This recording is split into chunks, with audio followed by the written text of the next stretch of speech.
Okay.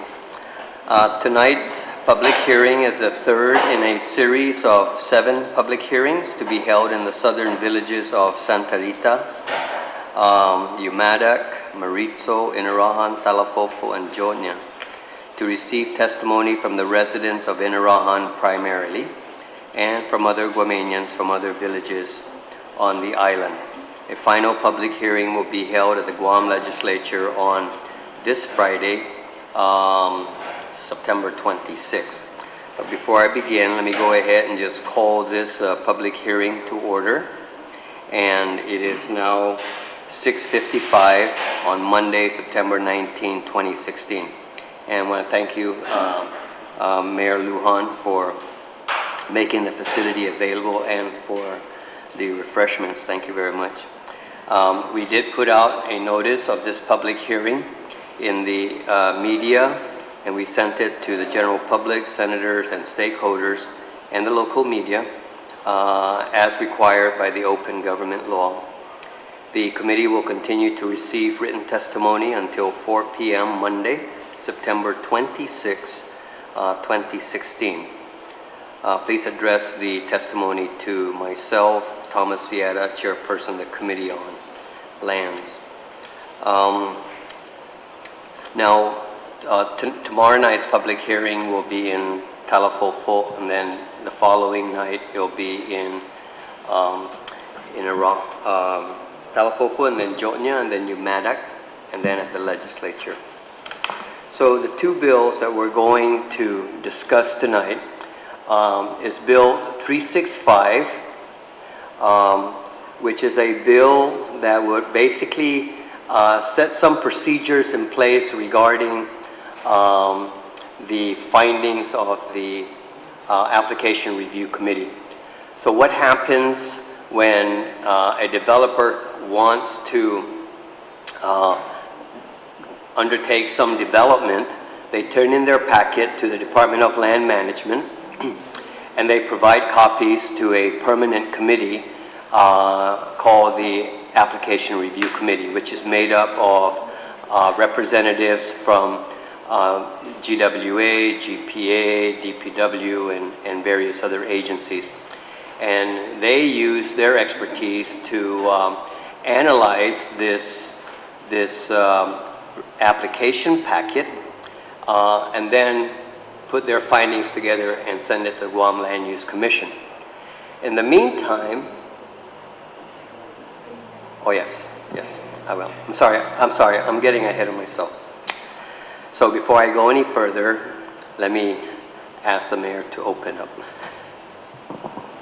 Thank you, Senator Tom Abbott. Buenas noches, Anafade, Honorable Speaker Judy Wampat, Vice Speaker B.J. Cruz, Honorable Senators Tom Abbott, Tommy Morrison, and Narissa Underwood, ladies and gentlemen. It is really a privilege and an honor to be up here, and I would like to thank you from the community of Inarajan for coming out to our village and hearing the testimonies in reference to Bills 365 and 366. Please, you're welcome to help yourself to our refreshments, and if anybody should need the bathroom, it's to my left here. The men and ladies room are to my left, and thank you again for coming to our village and hearing our testimonies. Sir, you got the floor now. Okay, and I also want to thank my colleagues for coming to join me tonight, and also everyone who has taken the time to attend this hearing. So very briefly, we're gonna discuss 2 bills, and for those who have signed up, you can come up and speak on both bills simultaneously. We don't have to, finish the discussion of one and then go to the other. So the first bill we're going to discuss is what we call the application review process. So every land use application the law requires it to be reviewed by the Application Review Committee, which is made up of representatives from the agencies. They put their expert analysis together, and then they hand it over to the Guam Land Use Commission. Then the law also requires the municipalities to conduct public hearings to get input from the residents of that municipality. But unfortunately, sometimes when the municipal village hearings are being held, it does not have the information that has been already done by the application review committee. So it's kind of an uninformed, so to speak, uninformed village meeting. You only hear from the developer who's there to tell you all the good things. I know that in the case of Jotnya, I don't believe there was a representative from the application review committee there. And then the village will then put their findings together and send it over to the Municipal Planning Council, the Guam Land Use Commission, and the Guam Land Use Commission makes its decision as to whether to approve the application or not. So what we're changing now, what Bill 365 will do, is will require that the application review committee must first finish their analysis of the packet and do an impact analysis, and then provide that information to the Municipal Planning Council for when they conduct their hearing. They can then have that input from the ARC. And then we can say that that's an informed meeting, and then they can provide their input. So that's what Bill 365 does. Bill 366 is really complementary to a bill that Senator Morrison had introduced earlier this year. And that was a bill to require the development, the formulation of a Southern Development Master Plan.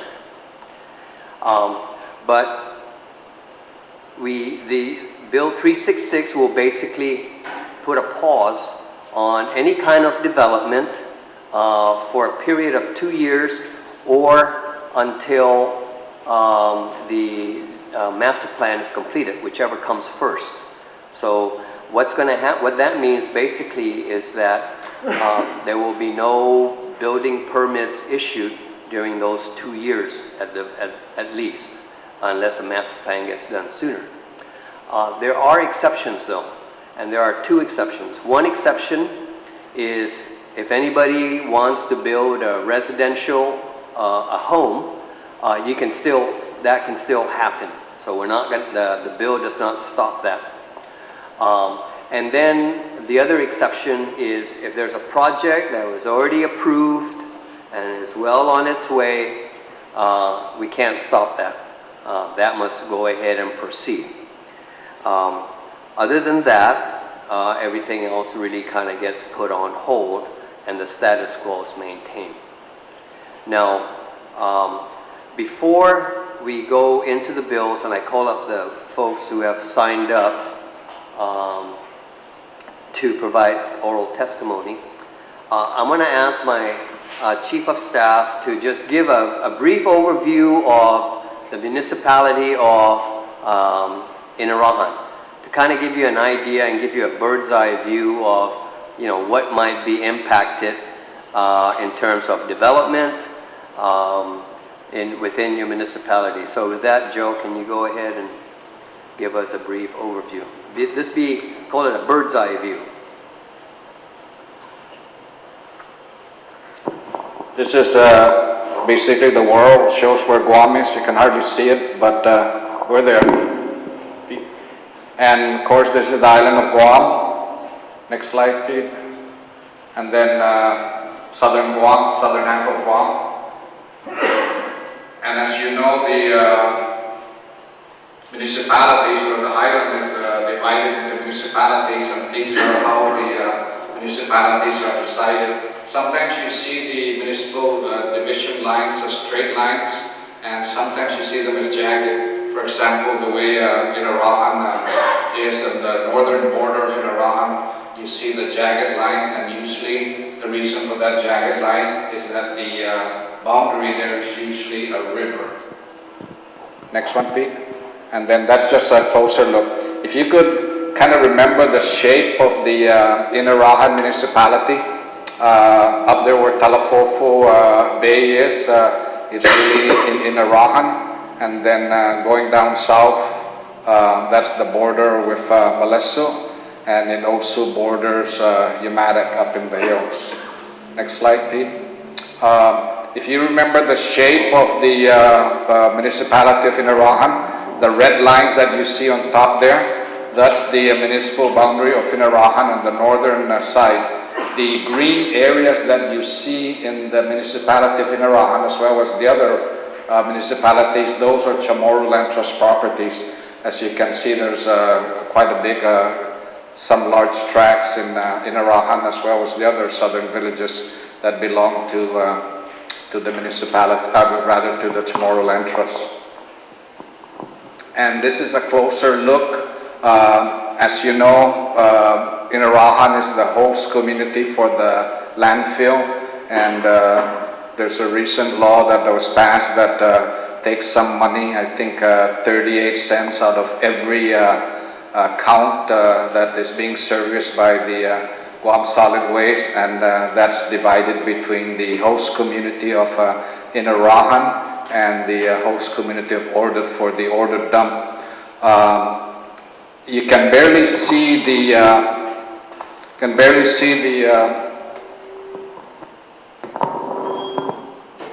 this particular area. This is something new to Inarahan. That's the solar farm. That's the solar farm that is being hosted by Inarahan, and it's also Inarahan's host community providing power to the island. The power that's generated from there gets transmitted up to Talafofo, and the substation at Talafofo then distributes it up to the northern part of the island. Now, Inarahan is also the host community of some tourist destination. You have Gefpagu, and Inarahan has a lot of historic sites too. Inarahan extends from the top there, where the Talafofo Bay is, all the way down to the area right past the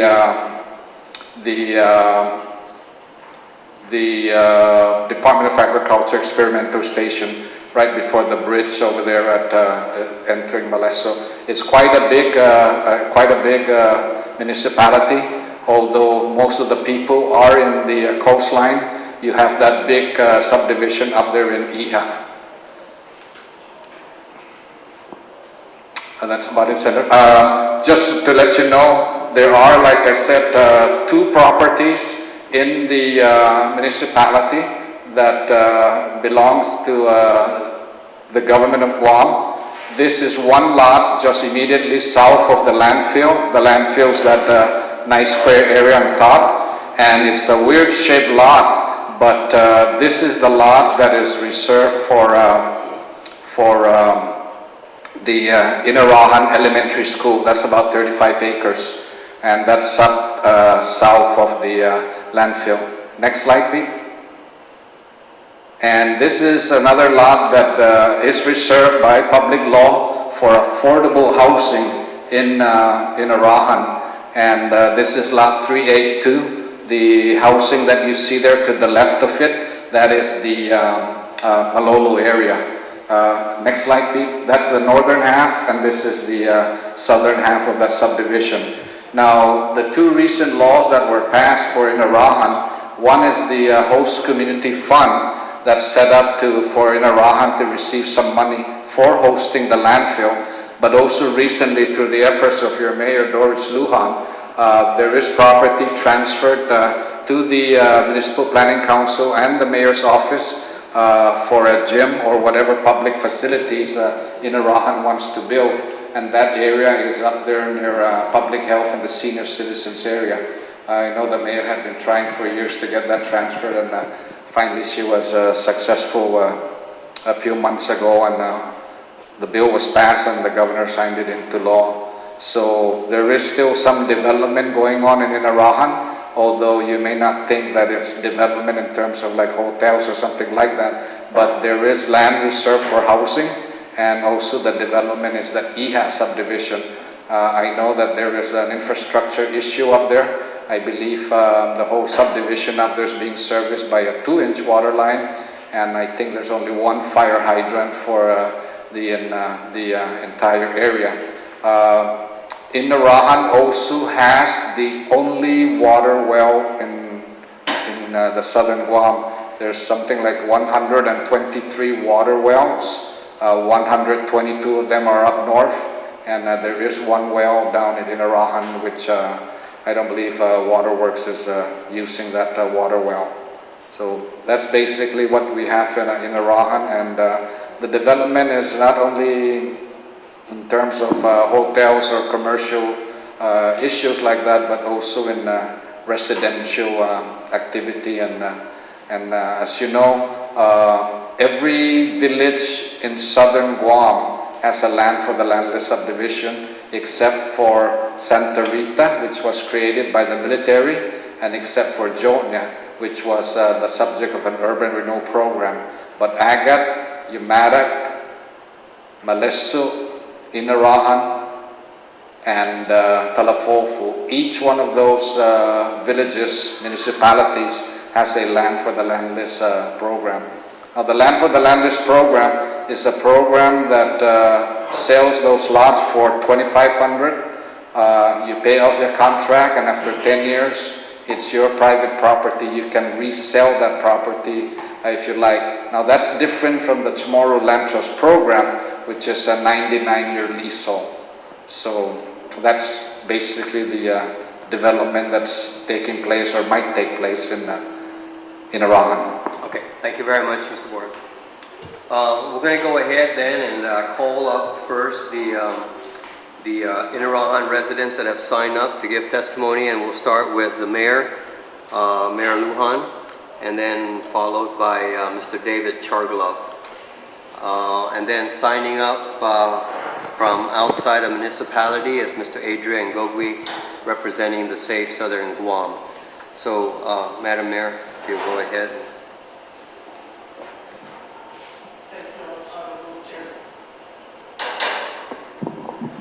Thank you, Honorable Chair, Senator Tom Abbott. On Bill 365, we would like the following to be added to Section 1 of subject bill. The mayor or vice mayor should be apprised of and included in the initial application process of any proposed development in his or her municipality. If you recall, during one of the public hearings, Mayor Carol Tayama stated in her testimony that she was never informed of a proposal to build a 15-story, 144-unit high-end residential hotel in Agat. We want our constituents to be aware of what's going on in our community. For Bill 366, Section 2, on the land use moratoria in Southern Guam within the municipalities of Santa Rita, Agat, Yumatak, Marisu, Inarajan, Talafofu, and Jonia is in effect for a period of 2 years, or when a Southern Development Master Plan is in place, and approved whichever comes first. We feel that the Southern Master Plan is not going to be finalized in 2 years. Okay, in 2 years, is there something in place that, if the master plan is not finalized and the 2 years in effect has come, is there something in place, to mitigate this situation? Also, the other thing I would like to find out is this only applicable to investors? Is this going to affect our plan to build a multipurpose public facility to include a mayor's office under the Community Development Block Grant Program? So in answer to that question, in Bill 366, in Section 3 of the bill, page 2, the title of that section is Variances from the Moratorium. And that then, if in this case, let's say you're this close to getting started on the facility, and it has to go through the Land Use Commission, then there's this section here actually says then that you can go through the Land Use Commission and apply for that, for the permit to be able to begin construction. So there's this fail-safe, Section 3, which recognizes that this can't be a one-size-fits-all. There may be exceptions. So I think in the case that you're saying, Mr. Borja, in the case of the multi-purpose facility, is that something that goes through the Land Use Commission? All projects would have to go to the Land Use Commission, but I think certainly if it's the will of the committee, they can introduce a third category here for government projects. Okay, so we could possibly then, in Section 4 of the bill, make further amendments to include in there public facilities. Okay. Thank you. So noted. All right, thank you very much. You're welcome. Okay, any of the panel members have any questions for the mayor? None? Speaker? Mayor Lohan. Mayor, I know that on the first bill, we had wanted on Section 1 to include language to make sure that the mayor and the vice mayors are notified. Yes. However, I think maybe because Section 1 is legislative findings and intent, that it doesn't have the force of law, that maybe a creation of a new section. I'm not sure, but the chairman, I'm sure, then should be able to, rather than let it go at the on Section 1, which does not have any force. It's just an intent. We just want to make sure that our community is aware of what's going on in our village before, something, a development occurs. And, it's an awareness. Sure, and I think that concern would be addressed in another bill, which I had briefed your council on earlier. That was Bill 335, the Hybrid Land Use Commission, where if a project of a certain size will require then the empanelment of a hybrid council, which will put on 4 elected mayors from the surrounding municipalities. But at any rate, we'll take a look to see if that's the bill that we need to put that into, or if we'll put it into here. But the concern that you've raised is noted, and it's a valid one. Thank you. Thank you, Senator, for coming down to Inaran and getting this discussion going. First of all, we're concerned of that 2-year program, like the mayor has said. We know for a fact, actually, from my part, that the Southern Master Plan will not come in 2 years. Now, what's going to happen, after the 2 years is up is our concern. Does it reflect back to the status quo? Well, and then and that basically is what it says. But I would suggest that when we get to that 2-year mark, when we come close to that bridge, then we need to sit down to see whether this bill needs to be, if it gets enacted into law, if it needs to be amended to extend it for another 2 years. But the constraint here is that at least the legal advice that I got from the legal counsels, we can't just do the moratorium forever until the master plan gets done, because that could take quite a long time. You also have to kind of have a reasonable time limit, because then what we'll be doing is we'll be denying private property owners the right of developing their property. So I was advised that 2 years would be a reasonable time frame. So let's just get out the gate. I think this will get us out the gate. And then as we get close, and of course Senator Morrison, I'm sure, is going to ride herd on the committee that's going to develop the master plan. Then, as we progress, we'll take a look at what kind of adjustments we need to make. But it's a valid concern. Okay, so, having said that, maybe set a time frame, closing the 2-year time, maybe 3 months or 4 months before the 2 years is up, that, you guys come out and say, hey, this master plan is not going to be in place within the next few months. This is what we're going to do. And that's what we're interested in knowing, what's going to happen if this bill doesn't, like the way this bill is written right now. We know for a fact, like I said, the Southern Master Plan is not going to be in place. It's a very, very comprehensive thing that I don't think 2 years is enough time. We know that. And I think we can put language in here that to the effect that says on the 21st month after enactment,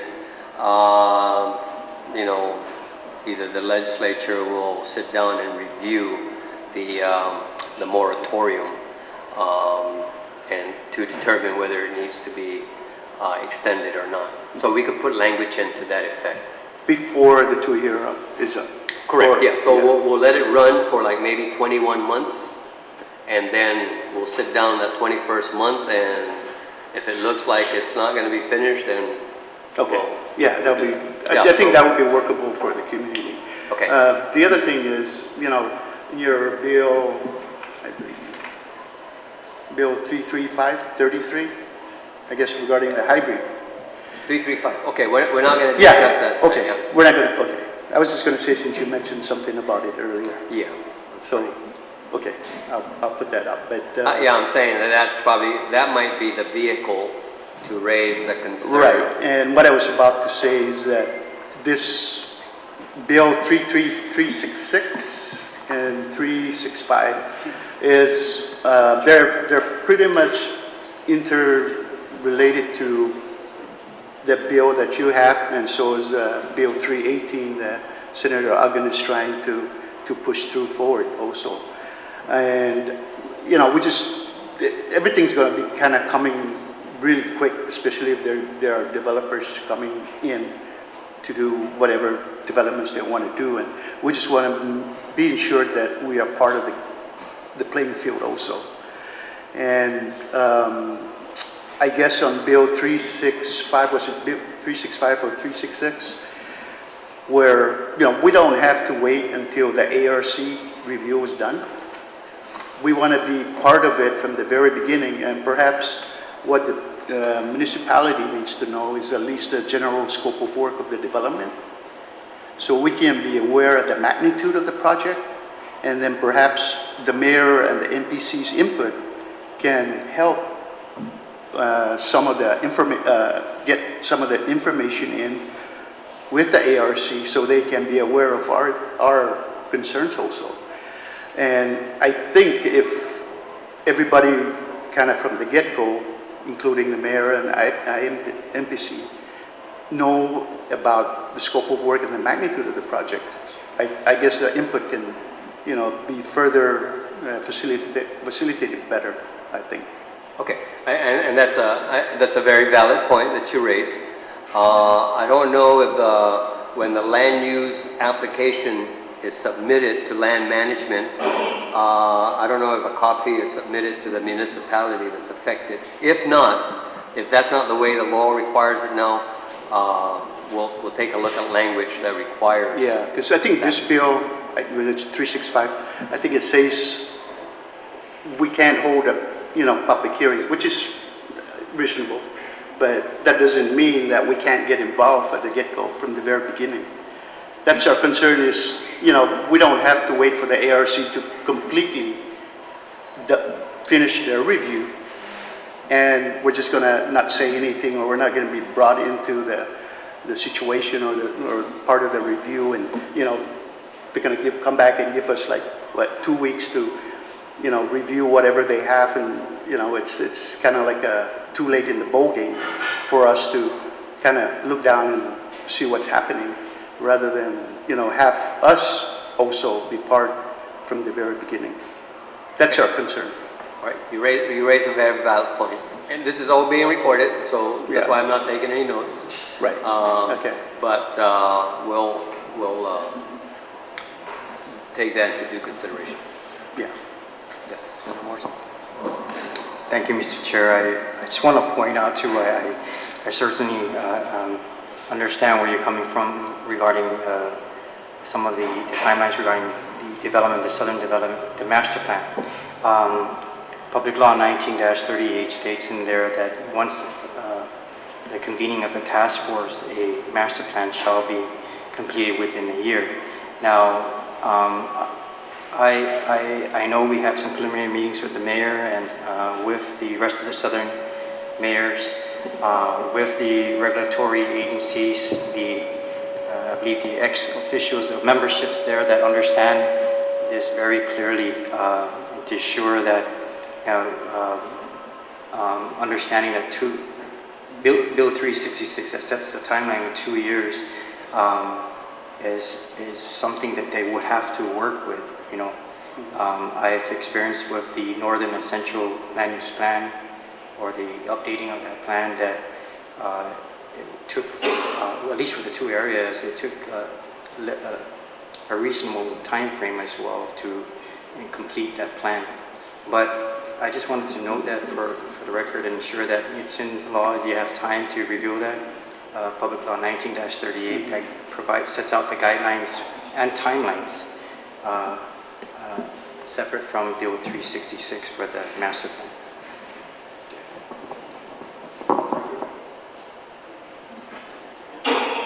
And, thank you for that, Bill, and like us, for the, we're discussing things like that. As we were conversing back there, that it would be nice if, have the initial, kind of like a brainstorming with the 7 mayors, and have them feel out what they think is good for the community prior to even trying setting some plans in place. So it's just initial feelings among the mayors as well as the residents on what they feel about this subject, what they think it should be, prior to getting out any technical kind of discussion or technical review or plans that needs to take place. But it's just my advice is to have the 7 mayors just come together just one night and just brainstorm and open discussion on what they feel. And for that night, that's all that needs to take place. And that way everybody's kind of like, okay, I had a fair chance to say what I want to say, rather than, having different villages trying to say, hey, what do you think it is? What do you think is that? So I'm hoping that brainstorming, initial brainstorming amongst them would take place before coming up with, some plans. Okay. Anything else? I have one last item. On Bill 365, 33 COR, page 2, lines 5 and 6. What's the possibility of deleting may not have review access? Sorry, say again? Deleting that word may not have review access to the agency statements. May not have review access. Well, what I was explaining there in that particular paragraph was what happens today, normally, is that the municipality goes ahead and conducts their MPC meeting while the ARC is continuing. So I think the ARC has like 45 days to complete their analysis. Sometimes the municipality conducts their meetings way before that. So we don't even have the information from the ARC, or otherwise what actually happens is the ARC finishes, they just send that over to the Land Use Commission. They don't really share that information with the MPC. So all we're saying is that let the ARC do their analysis, find out what the impacts are, and then make that information be a part of the Municipal Planning Council meeting, so that we know what are the potential impacts of the project, as well as the benefits, which I'm sure the developer is going to be there to talk about all the employment and, you know, all the good things that will happen, which is fine. So we need to know both sides, the pluses and the minuses of a project. Okay? Yeah. Which is what I was trying to say earlier, that, you know, the MPC will get involved also in that process. Yeah. But you want to get involved at the front end when that application is first turned in, so you can start doing your own reviews. Right. You know, if it's a project that's going to tear down St. Joseph, I mean, that's probably a non-starter for you guys, right? It's just kind of like a general, what I'm trying to get at. It's just a general information on what the magnitude of the project is and the scope of work, the general. But Understand. as far as the ARC, I mean the review committee, yeah, we respect their, you know, that needs to, of course that needs to happen. But what we're saying is, you know, as a community constituents, that we need to at least be aware of, you know, what the project is. Mga no, pahihinig yan. Right, exactly. Exactly. You know, we don't have to wait until after the review is done and say, okay, here's what's going to happen, here's our review, and and then, you know, our concern is not somewhere or not addressed in that review. So we just, you know, we don't want to be caught with our pants down, so to speak. And I can see where you want to make sure that the analyst who lives in Jigo appreciates the challenges that you have down here, but may not have really the kind of appreciation that you have. So maybe your input to this analysis. You know, every village has its own different developments and, you know, effects on the community. So it's always wise to have, you know, the different villages involved. I think you raise a very valid point. Okay, thank you. Senator, if you want to see, this is the process as it is. And it doesn't go Can down. you stand on this side so that you're not blocking anybody?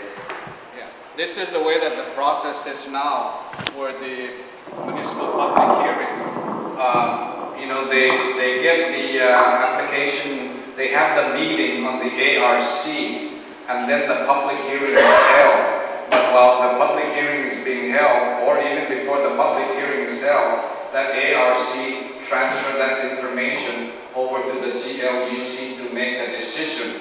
So this is the way that the flow chart is of that application. Application is submitted, it's accepted, then it goes to the application review committee, and then, depending on the timing, sometimes the public hearing is held, municipal public hearing is held with the information from the application review committee, but it's not necessarily, doesn't happen like that, depending on the time involved, because by law and by executive order, that application has to make its way through this flow chart in a certain amount of time, so that there's no delay on the application.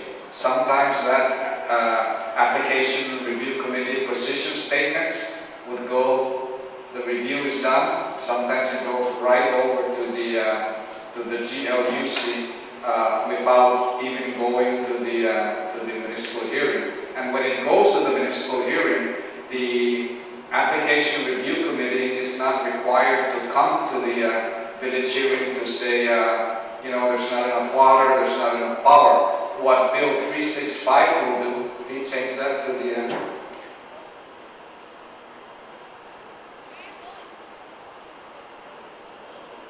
change it to the new flow chart for Bill 365. If the Bill 365 is passed, the flow chart will look like this. It goes to the application review committee. At the same time, it goes to the municipal hearings, and then these come to the review package, and then it goes to the GLUC after the municipal the village hearings are held. So it streamlines it, and it requires that the position statements go to the municipal hearings, and then goes to the package where the commission then uses it to make a decision. But again, you know, not really trying to go to 335. Once the hybrid panel is, Okay, the I'm hybrid, getting to 335 now. yeah, But actually, even that flow chart does not reflect what we have in 365. okay, this one, please. Yeah, so it's supposed to be a sequential, it goes to the ARC review, then that becomes input for the Municipal Planning Council, Right. and then down to the GLUC. So, Yeah, but the recommendations are being made is to also provide a copy of the application to the Municipal Planning Council from the very beginning, so that they can be doing their own review. That's good. Yeah, okay, great. Thank you very much. That's that. Thank you. Mr. David Charlotte? show the next one.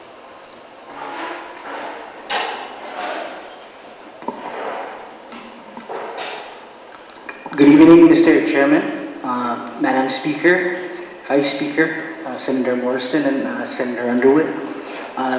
Welcome to Inarajan. My name is David P. Chargalov Jr. I'm a resident of Inarajan and also a candidate for mayor this coming election. Thanks for the opportunity to allow the residents of Inarajan to testify. I'm here tonight to testify in favor of both bills. I'll make it really quick. With respect to Bill 365, I think that it's great that we're going to be able to allow for more information to be provided to the MPC.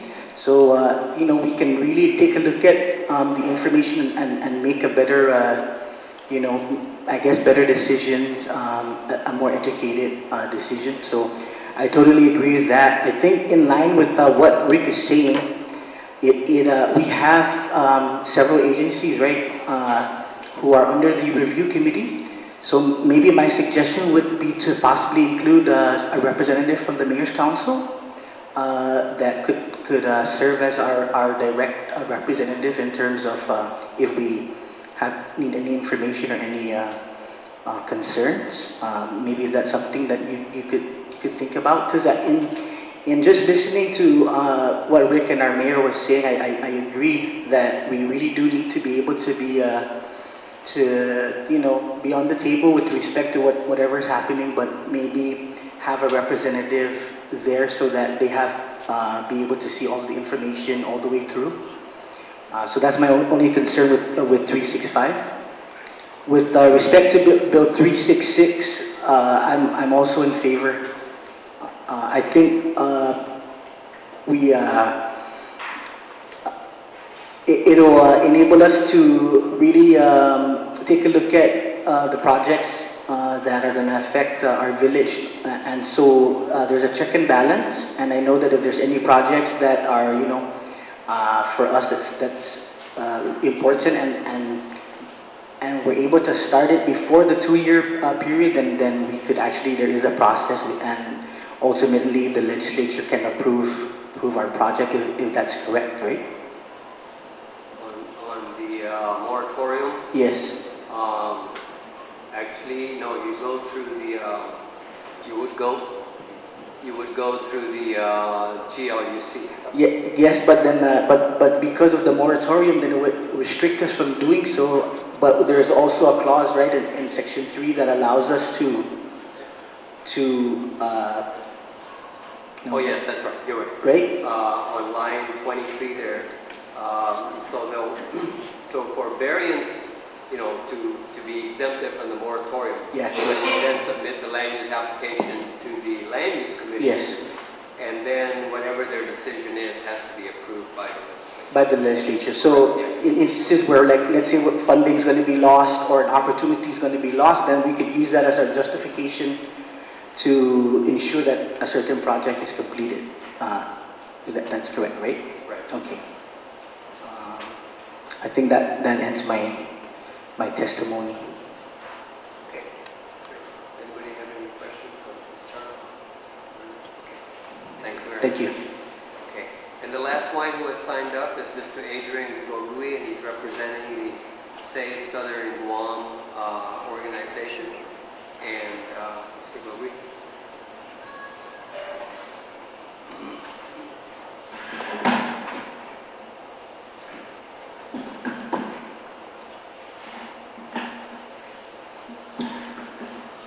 Good evening, Madam Speaker Wonpat, Vice Speaker Cruz, Chairman Ada, Senators Underwood and Morrison. My presentation is going to be slightly longer than what you heard last week at Malesso. I'm going to read a letter from Mr. Rodney Webb, who's a member of Save Southern Guam. He had recent surgery and he's unable to make it, but I do have his letter. So if you would indulge me, I would read his letter and then I would go into my own presentation. Afade Chairman Ada, thank you for the opportunity to comment on the above referenced bills 365 and 366. I'm here to testify as a member of Save Southern Guam Incorporated organization. We are in full support of the intent of both bills.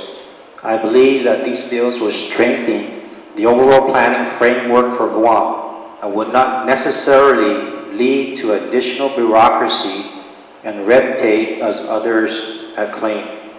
What we are seeking is proper enforcement of Guam laws. Todo siya ilay Guam, right? Guam laws. No shortcuts. Mga maguto ilay. The history of development in Guam is littered with abuse of proper planning processes and lacks enforcement. More often than not, this regime has resulted in this regimen has resulted in financial losses for the developer and poor outcomes for the community. The Pago Bay Towers project is a classic example of this. I further wish to place on the public record that Save Southern Guam is not anti-development. We support responsible development, just like everyone else. We can see that Guam is currently experiencing a shortage of hotel room inventory, which is limiting the growth of our tourism industry.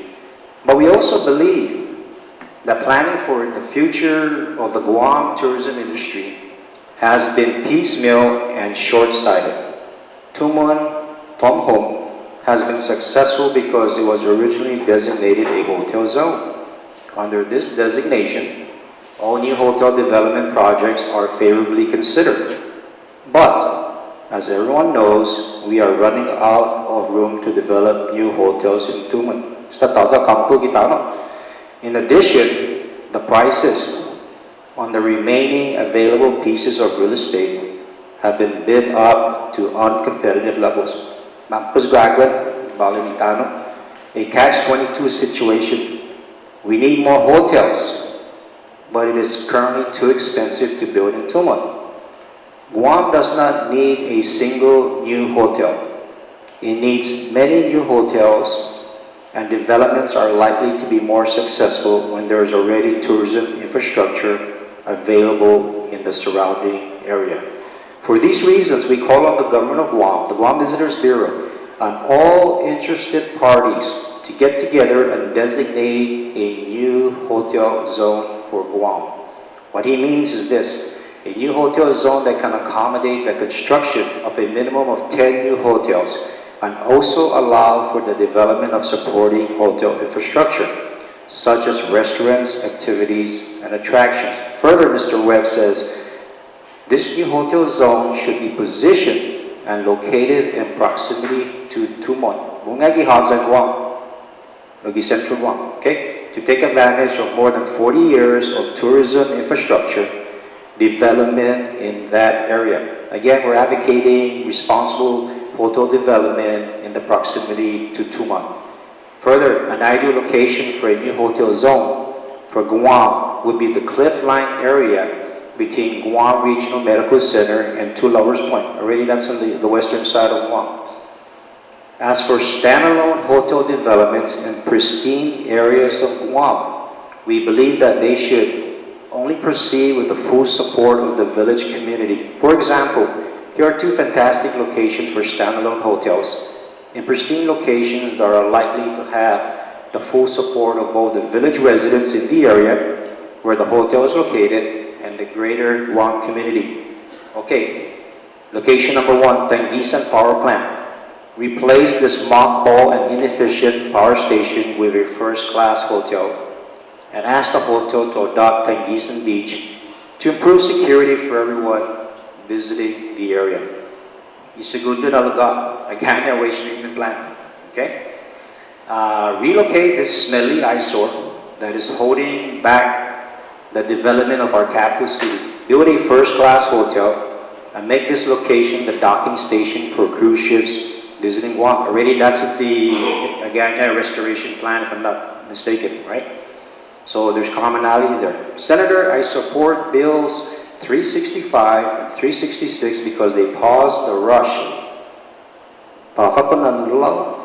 They pause the rush to develop the South, give the community some time to plan and prepare for the future, and give village communities greater control over future development proposals that will directly impact their quality of life.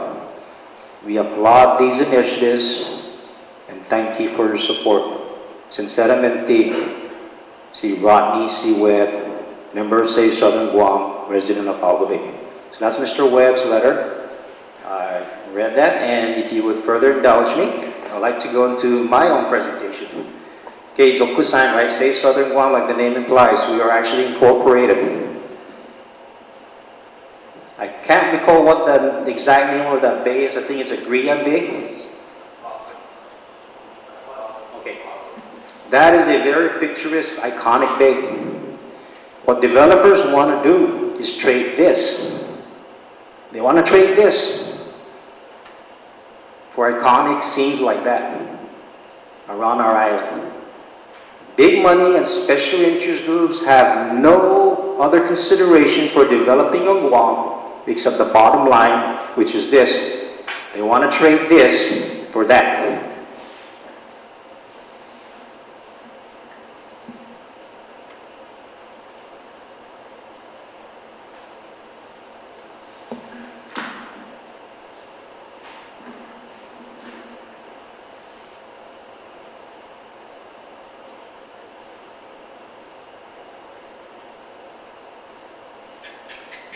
Like how I ended last week, I just want to recite the University Pledge, okay?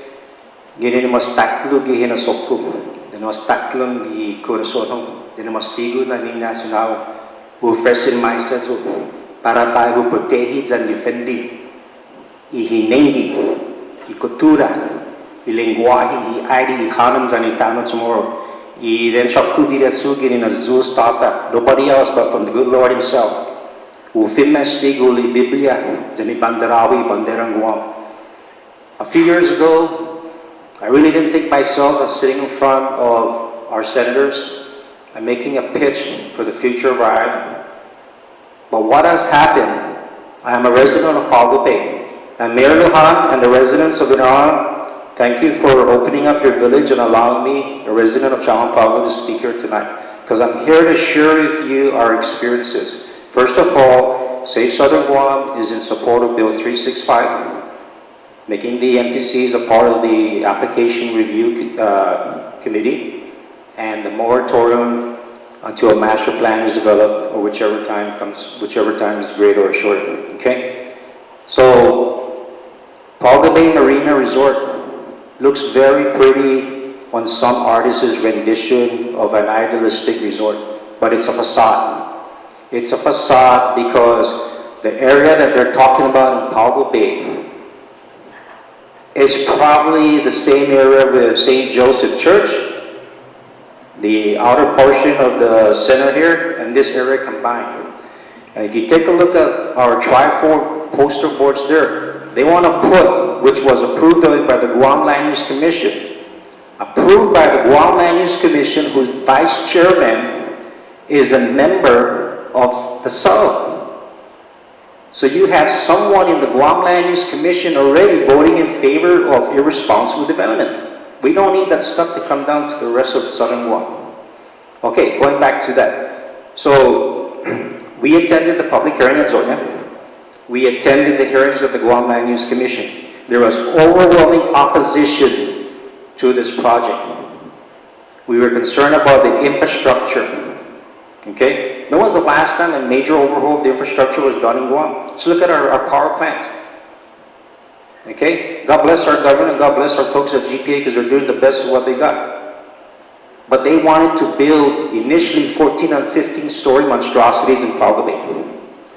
And then the Guam Land Use Commission, in their infinite wisdom, reduced it to 11 and 12 stories. Woohoo! That upset the developer. It further frustrated us because there was overwhelming opposition.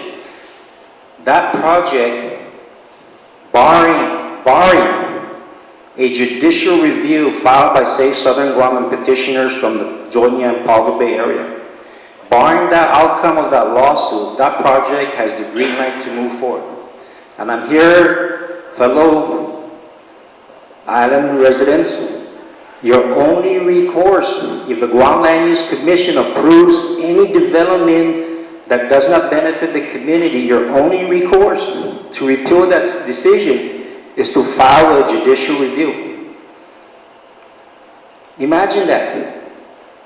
The Guam Land Use Commission approved a project against Chapter 61, the zoning law of Guam. Against Chapter 61216, if I'm not mistaken, it talks about the variance. There are 5 specific conditions that an applicant must meet. It's not one of the 5. It's not 2 of the 5. It must meet all 5 justifications. And despite that, a member from Southern Guam approved a project beyond the scope that is not really compatible with the local community up there. Imagine if that came down here to Inaran. Beautiful, historic Inaran. Okay? So, the Guam Land Use Commission didn't even follow statute. We thought that as citizens, these laws were passed so that each and every one of us had equal say in the land, access to the land. But what did they do? They traded Pauga Bay for this. Okay, they traded Pauga Bay for this.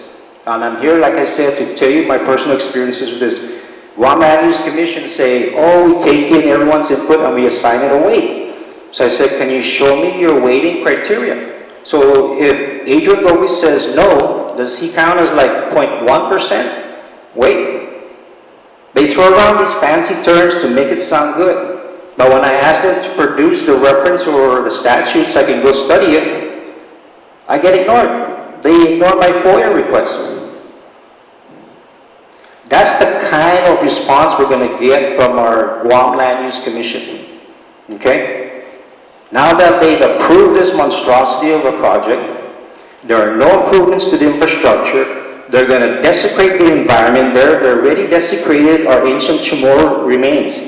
Pauga Bay Resort phases 1 and 2, where you see there's only like 9 homes in there because nobody can afford $500,000 lots. And then you got to build to the executive home style, probably another $500,000. I don't know about you, but I don't have $1 million laying around to invest in a property in Pauga Bay Laguna Resort. What I'm getting at is the Guam Land Use Commission in March of 2008 approved phases 1 and 2 with conditions that were submitted by the Guam EPA, Department of Parks and Recreation, GWA, GPA. And you know how many of those conditions have been met? I'm trying to find something that says they met one condition. Our ancestral remains that were unearthed shamelessly for this, to this day, when we were at the hearing in February and March, the developer said they're sitting on some shelf at the University of Guam. Tamanudzu? That's a total disrespect and non-compliance with conditions that the application review committee takes from these agencies, but there's no enforcement. My colleague said lax enforcement of Guam laws. It's a developer's haven out there. You know what the developer told us at the hearing? We were telling him impact to the infrastructure, impact to traffic. We thought Guam Land Use Commission was going to enforce what they're asking. They say, we want to see a traffic study. We want to see what your water calculation is, what your water demand is. We want to see what your wastewater demand. 2 meetings I was there, Taza, Timopi, question ni Guam Land Use Commission, and then they approved it. The developer is not going to he's not going to comply with any of the conditions set forth in phases 1 and 2. It's a developer's haven. And now phase 3 for the Palo Bay Marina Resort. Last month, August, they put a drill rig in there to collect soil sample. We went to the Guam EPA. It says your permit says they must have a WERI, which is on the permit it says Water and Energy, but WERI has now evolved into the name Water and Environmental Research Institute. It says you must have a WERI geologist on site to monitor and supervise the drilling because it could have possible impacts to the water table, right? Palo Bay is part of the Guam Aquifer, the northern aquifer. We went to Guam EPA, Tansa Timopi, we FOIA them. Tunga pa matsokwe. Manasuan sui restriction the permit, and they reissued a permit that was even less restrictive. My point being here is this. They would set condition upon condition upon condition on development, but there is no enforcement, and it's sad to say.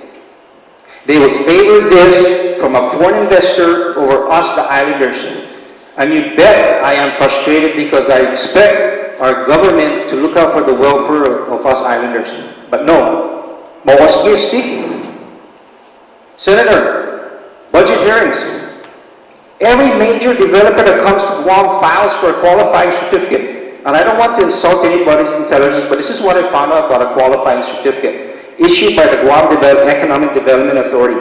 I come in and build a hotel, and I apply for a qualifying certificate to get a tax break for 25 years. If that qualifying certificate is issued today, and a developer builds that facility and it completes it in a year, I could have a child, and that child will grow up, graduate from high school, go to college if that child desires to, graduate from college, maybe working in their master's, before the qualifying certificate even expires.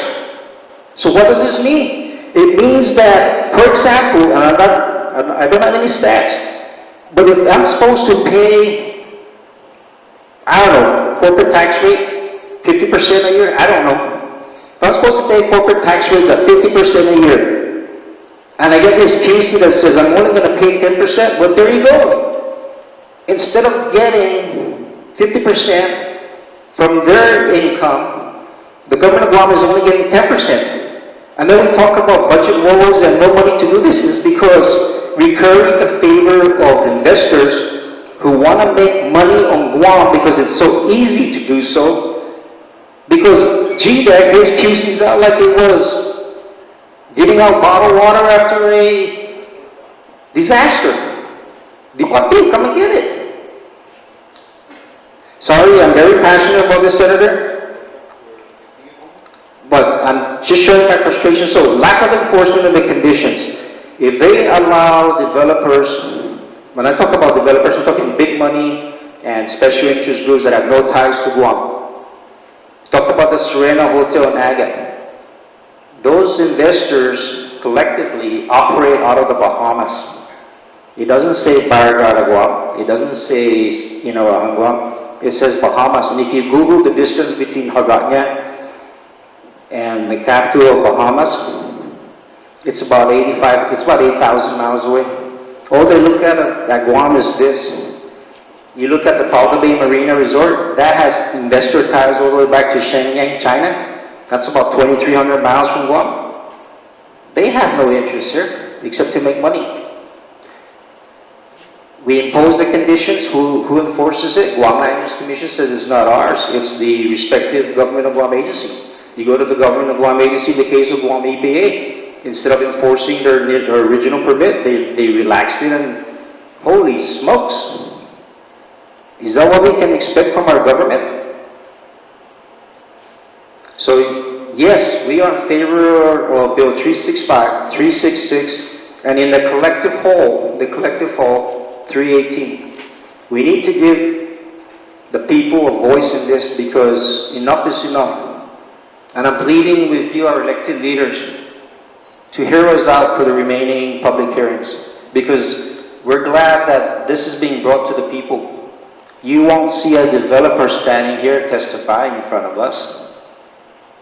You would not find that, okay? Maybe the Tuman Rotary Club of Guam, but not here in historic Inarajan, okay? Thank you very much for your time. Sorry I'm a little bit passionate about it, but save Southern Guam. Save Southern Guam. Thank you very much. Thank you, Mr. Gogui. I don't have anybody else on the sign-up roster. This is some last second thoughts. Otherwise, anybody on the panel have anything they want to post with?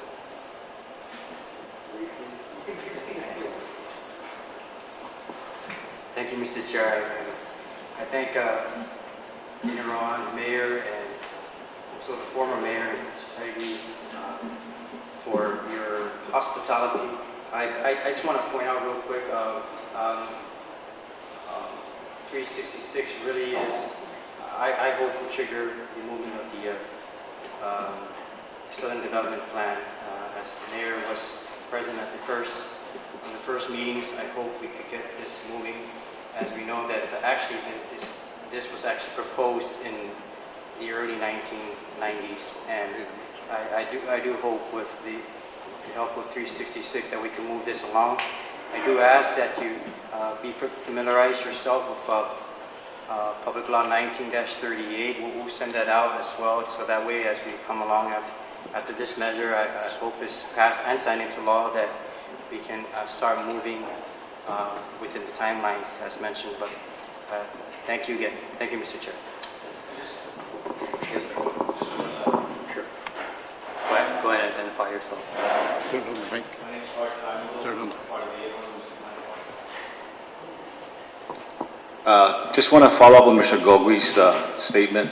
He mentioned about some of the agencies not enforcing these regulations, bypassing it and kind of making it lax. Will you be doing oversight hearing on these, follow up on these agencies who are not following the law? I mean, that'll be up to the respective committee chairs. Okay. So like I have oversight of the utilities. That's a possibility. Yeah, I'm not sure if you've already moved it, but I think it's, I mean, because if you're passing all these bills and you have all these agencies doing studies, but if they're not enforcing it, it's pretty much useless to keep going through this process, but agencies are laxing based on, like you said, the dollar. They're kind of putting a moratorium. Okay, well, let's just let it go this time and approve the application. But since the legislature, you folks are the one passing the bills, an oversight hearing to me is very important to get these agencies, making sure they're enforcing the laws that you pass. And that's why I can see Mr. Gogui being frustrated. And maybe that would kind of answer a lot of the questions down in Chalampago. That's pretty much it. Okay, thank you very much. Thank you. Thank you. So there being no further testimonies or questions, the Committee on Lands stands in recess, and it is now 8:05 p.m. Thank you.